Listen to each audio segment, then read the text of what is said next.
Before we begin the video, if you haven't yet, come on down and join my Discord server. Link is down in the description. Do you remember your reaction when for the first time you saw the fearsome Emperor Garmadon transform into this monstrosity? When I went back to get this clip from the episode, I honestly found myself laughing at it. Today we're discussing the most bizarre scene to ever come from Ninjago.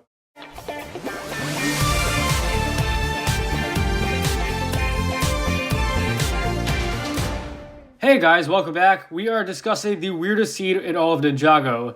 And the first big reason why this is the case, in my opinion, has to do with the design they went for Emperor Garmadon. It's just not very good. It just looks very, very goofy. I think probably the most cursed part about this is they took his standard face and stuck it on the Oni mask piece. Just not great. Also, there's the horns. They are very short. They don't really look that intimidating. I feel like the idea of making him an Oni is to make him more powerful, scarier, I guess, to put it simply, to level him up. And that's just not really something that works here because of how much his design distracts from that idea. I like to compare it to Overlord Garmadon from Season 2 because this is the idea done right. Overlord Garmadon visually is terrifying. He's got a 3D face. Worst of all, he's got figures, I know, right? My point here is he has an effective design. It isn't really complicated, it's quite simple, but it works. Oni Garmadon, on the other hand, no, it's very silly in my opinion. I feel like I can't really take him seriously, and that's kind of an issue for a scene that is supposed to show how cool and powerful he is. Unfortunately, I don't really feel that at all. But for me, it's not just the design that makes this scene bizarre. It's also just the overall idea of it doesn't quite make sense to me. Garmadon is an Oni. I don't get how you transform into something that you already are. You could argue he's just transforming into his full Oni state, but that raises questions too. Logically, should he even be able to shapeshift? Lloyd is also part Oni, part dragon, but he can't. But Garmadon, who is in a full Oni, can.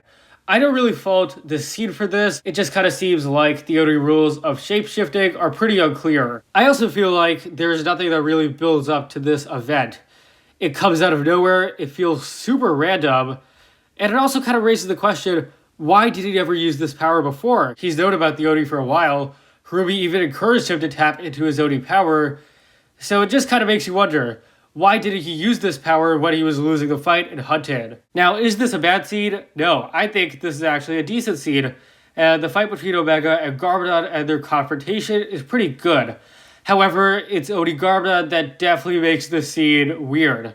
Weird, but not bad. I get why they wanted to physically make him an Oni. They want to establish this contrast that even though he is physically an Oni, he is at heart more like a human. But I don't really know if Oni Garmadon was necessary for this. They had already done a pretty good job of illustrating this contrast in previous episodes. So yeah, Garmadon was really good at March of the Oni, but this was a scene that just felt very off to me. And that's about all, guys. Thank you for watching. If you enjoyed, be sure to leave a like, subscribe, share with anyone and everyone you know.